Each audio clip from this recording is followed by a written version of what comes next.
Hello friends, welcome to जी के junction. दोस्तों, आज की इस वीडियो में यहाँ पर हम बात करने वाले हैं बहुत ही इम्पोर्टेंट टॉपिक के बारे में, जो controller and auditor general of India के बारे में है। दोस्तों, एसएससी हो, रेलवे हो, चाहे कोई सा भी वनडे एग्ज़ाम हो, दोस्तों आपका इस टॉपिक से जो क्वेश्चन है वो लगातार आपके आते रहते हैं। चाहे वो कार्यकाल से रिलेटेड हो, चाहे वो ड्यूटीज़ से रिलेटेड हो, या आर्टिकल आपसे पूछ लिया जाता है। दोस्तों, तो यहाँ पर दोस्तों इस वीडियो में हम डिटेल में यहाँ पर इस टॉपिक के बारे में डिस्कस करने वाले हैं। दोस्तों, किसी भी परीक्षा के लिए आप तैयारी कर रहे हैं, यहाँ तक कि दोस्तों अगर आप स्टेट पीएससी और यूपीएससी तक के लिए भी तैयारी कर रहे हैं दोस्तों, तो आपका इस वीडियो में जो इतना हम कंटेंट यहाँ पर करने वाले हैं, उसके बाहर आपका क्वेश्चन एक भी क्वेश्चन नहीं जाने वाला है। अगर कैग से रिलेटेड कोई भी क्वेश्चन आता है दोस्तों, तो वो इस वीडियो के अंदर से ही पूछा जाएगा।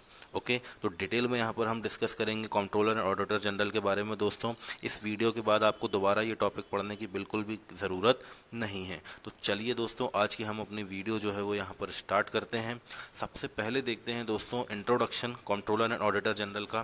तो दोस्तों, अगर मैं बात करूं तो ये एक कॉन्स्टिट्यूशनल अथॉरिटी है, यानी कि जो कंट्रोलर एंड ऑडिटर जनरल है दोस्तों, ये कॉन्स्टिट्यूशनल अथॉरिटी है, यानी कॉन्स्टिट्यूशन में दोस्तों इनकी पोस्ट का मेंशन है।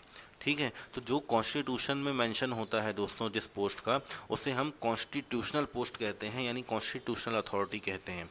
सबसे पहले आपको ये ध्यान रखना है।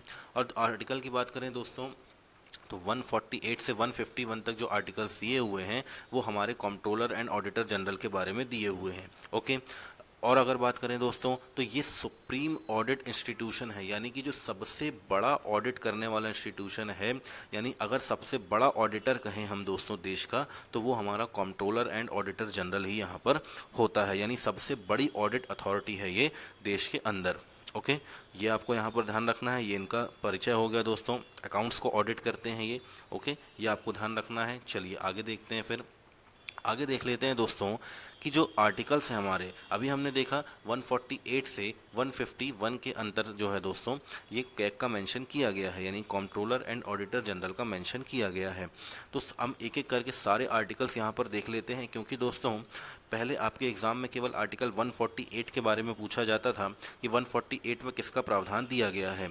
लेकिन अब दोस्तों आपसे 149, 50, 150 और 151 इन आर्टिकल्स के बारे में भी पूछा जाने लगा है। तो इसके बारे में दोस्तों हम तीनों चारों आर्टिकल जो है हमारे ये देख लेते हैं, ताकि आपके अगर क्वेश्चन कोई सा भी आर्टिकल से बनता है तो वो आपको बन जाए। ओके, सबसे पहले देखते हैं दोस्तों आर्टिकल 148 के बारे में। तो 148 में देख लीजिए दोस्तों क्या क्या चीज़ें हैं।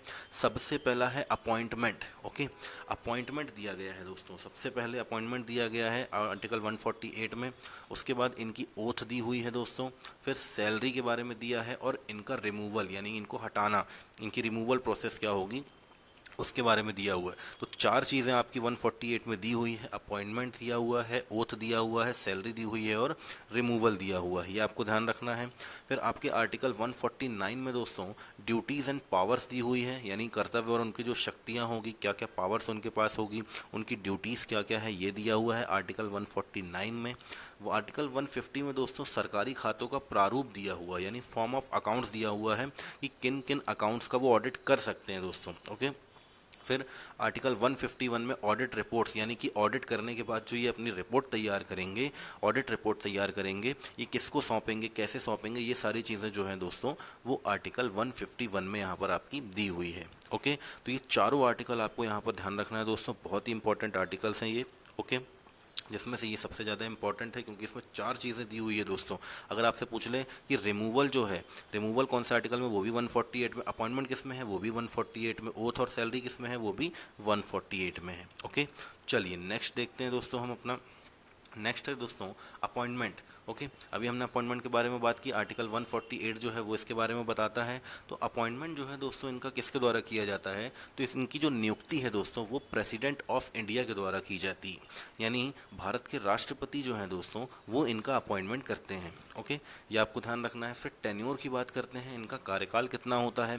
तो देखिए इनका कार्यकाल दोस्तों 6 वर्ष का होता है, यानी राष्ट्रपति ने जब से इन्हें अपॉइंट किया है तब से ये 6 साल तक अपना काम कर सकते हैं। लेकिन दोस्तों यहाँ एक और क्राइटेरिया है कि अगर इनकी एज पहले 65 ईयर्स हो जा रही है, यानी 6 साल का कार्यकाल करने के पहले अगर इनकी एज 65 ईयर्स की हो जा रही है, तो इन्हें जो है इनको रिमूव कर दिया जाएगा, यानी 65 के बाद ये रिटायर हो जाएंगे दोस्तों। ओके, और अगर ये 65 अगर ये 6 साल काम कर रहे हैं, यानी कि जब इनकी नियुक्ति हो रही है उसके बाद ये 6 साल तक काम करेंगे, और अगर इनकी 65 के नीचे एज है तो भी दोस्तों क्या होगा, इनको इनके कार्यकाल से हटना पड़ेगा। यानी 6 वर्ष का इनका कार्यकाल है, या 65 साल तक ये काम कर सकते हैं अपनी एज के।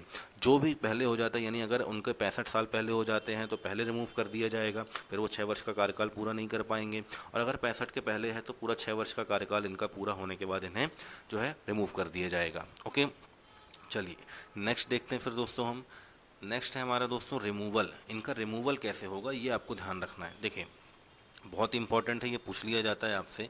तो सबसे पहले अगर बात करें दोस्तों इनका रिमूवल, तो देखिए दोस्तों अगर आपको कैग को हटाना है तो जो सेम ग्राउंड्स आपके सुप्रीम कोर्ट के जज को हटाने के लिए यहाँ लागू होते हैं, यानी जब आपको सुप्रीम कोर्ट के जज का रिमूवल होता है दोस्तों, सुप्रीम कोर्ट के जज को जैसे हम रिमूव करते हैं वैसे ही आपको क्या करना पड़ेगा, वैसे ही आपको कैग को भी हटाना पड़ेगा।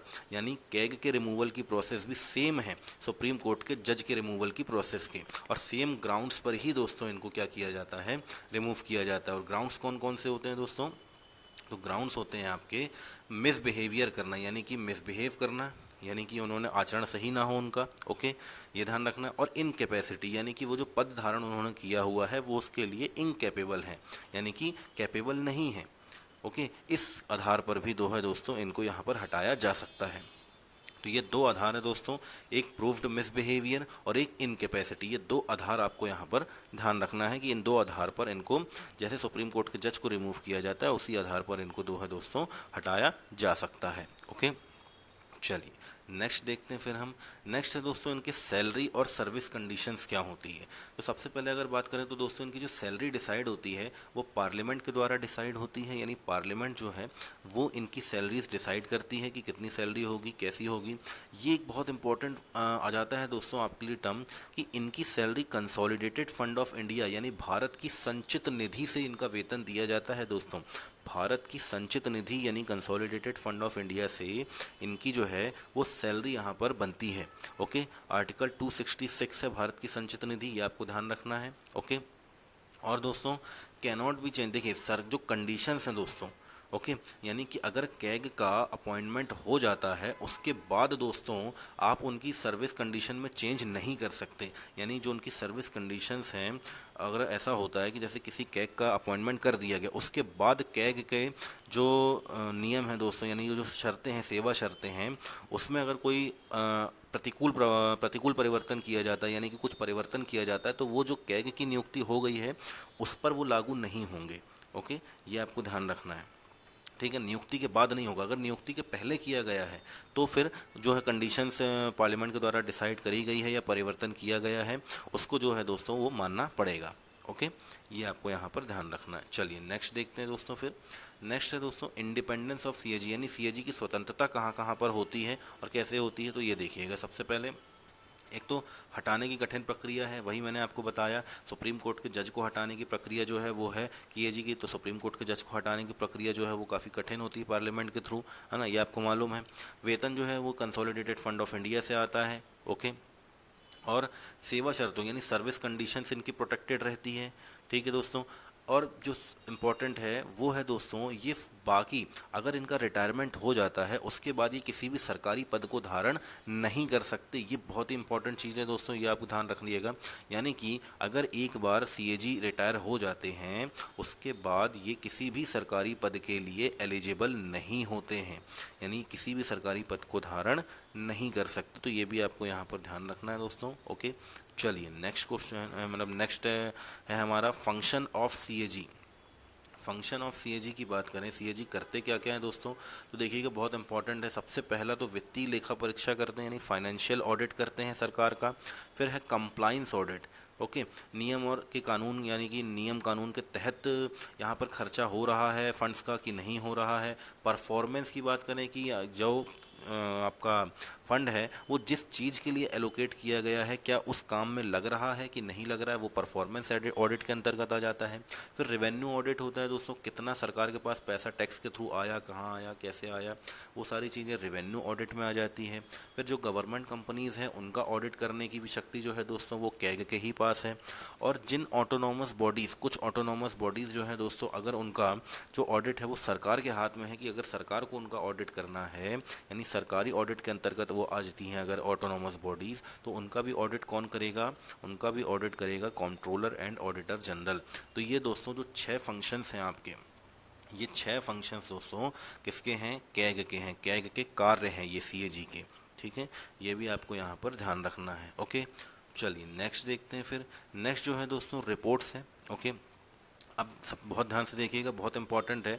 अगर कैग सारा ऑडिट करके जब वो रिपोर्ट बनाते हैं दोस्तों, तो केंद्र सरकार, देखिए ये स्टेट्स का भी ऑडिट करते हैं, ओके, और ये सेंट्रल का भी ऑडिट करते हैं। तो अगर बात करें यूनियन गवर्नमेंट में सबसे पहले अगर कैग रिपोर्ट तैयार करते हैं गवर्नमेंट, यूनियन गवर्नमेंट के लिए ऑडिट की, तो कैग अपनी रिपोर्ट प्रस्तुत करेंगे प्रेसिडेंट के पास, और प्रेसिडेंट उस रिपोर्ट को प्रस्तुत करेंगे पार्लियामेंट के पास। ठीक है, ये आपको ध्यान रखना है।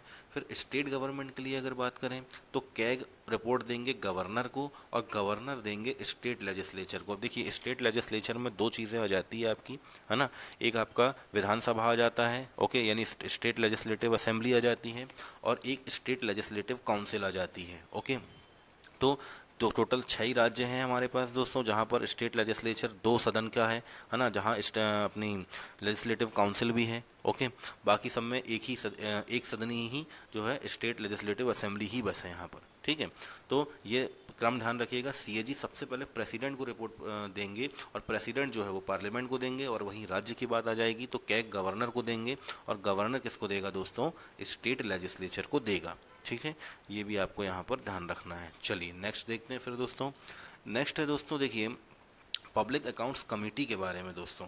तो देखिए पार्लियामेंट में कमेटी बनती है दोस्तों हमारी, पब्लिक अकाउंट्स कमेटी। ओके, तो और इसके जो हेड होते हैं वो कौन होते हैं, हमारे लीडर ऑफ अपोजिशन जो होते हैं सदन के, वो इसके हेड होते हैं पब्लिक अकाउंट्स कमेटी के। और ये यही चेक करती है दोस्तों कि आपका जो पैसा है वो सही जगह लग रहा है कि नहीं लग रहा है। सरकार के जो भी फंड्स होते हैं उनके बारे में चेक करने का काम जो है वो पीएसी करती है। और कैग दोस्तों इंपॉर्टेंट देखिएगा यहाँ पर, जो कैग है, कैग जो रिपोर्ट प्रस्तुत करते हैं प्रेसिडेंट को, और प्रेसिडेंट पार्लियामेंट के सामने रखते हैं, और पार्लियामेंट की ही कमेटी कौन सी है, पब्लिक अकाउंट्स कमेटी। तो पब्लिक अकाउंट्स कमेटी एग्जामिन करती है रिपोर्ट सीएजी की, यानी सीएजी की रिपोर्ट को एग्जामिन करने का काम कौन करती है, पब्लिक अकाउंट्स कमेटी करती है। ये भी आपको यहाँ पर ध्यान रखना है। 22 मेंबर्स होते हैं दोस्तों इसमें, 15 लोकसभा से और 7 राज्यसभा से होते हैं, है ना, ये भी ध्यान रखना है आपको। फिर कैग को फ्रेंड, फिलोसोफर और गाइड भी कहा जाता है दोस्तों। यानी कैग को हम, जो पब्लिक अकाउंट्स कमेटी वो भी अकाउंट्स का ही लेखा जोखा रखती है, लोक लेखा समिति इसका नाम है। तो कैग को फ्रेंड, फिलोसोफर और गाइड कहा जाता है, यानी मित्र, दार्शनिक और मार्गदर्शक कहा जाता है पब्लिक अकाउंट्स कमेटी का। ठीक है, तो अगर को आपसे क्वेश्चन आ जाए कि पीएसी का मित्र, दार्शनिक और मार्गदर्शक किसे कहा जाता है, तो वो सीएजी यानी कंट्रोलर एंड ऑडिटर जनरल को कहा जाता है। ये भी आपको यहाँ पर ध्यान रखना है। ओके, चलिए नेक्स्ट देखते हैं फिर दोस्तों। फिर कैग जो है दोस्तों, अब इनका एक्ट आया था 1971 में, CAG DPC act. Okay, full form क्या है यहाँ पर, duties, powers, condition of service act है। ठीक है, कब आया था, 1971 में आया था। ये भी क्वेश्चन आपसे पूछा जा सकता है, इसका एक्ट कब आया था, सीएजी एक्ट। तो ये 1971 में आया था दोस्तों। और इस अधिनियम के तहत कैग के कर्तव्य यानी उनकी ड्यूटीज़ के बारे में बात करी जाती है, शक्तियाँ यानी पावर्स के बारे में बात करी जाती है, और सर्विस कंडीशंस जो हैं दोस्तों इनके बारे में यहाँ पर बात करी जाती है। ओके, ये आपको यहाँ पर ध्यान रखना है। तो ये आपका पूरा टॉपिक था दोस्तों। इस टॉपिक को हमने डिटेल में डिस्कस किया है दोस्तों। आपके जो 1 डे एग्ज़ाम्स हैं और यहाँ तक कि स्टेट पीएससीज़ के जो एग्ज़ाम है, यूपीएससी का जो एग्ज़ाम है दोस्तों, अगर आपने इतना पढ़ लिया है तो आप आराम से जो है दोस्तों यूपीएससी के क्वेश्चंस हों, एसएससी के क्वेश्चंस हों, रेलवे के क्वेश्चंस हों, सारे क्वेश्चंस आप दोस्तों आराम से यहाँ पर अटैम्प्ट कर सकते हैं और सही कर सकते हैं। अगर दोस्तों आपने चैनल सब्सक्राइब नहीं किया है तो चैनल सब्सक्राइब कर दें, वीडियो को लाइक कर दें दोस्तों।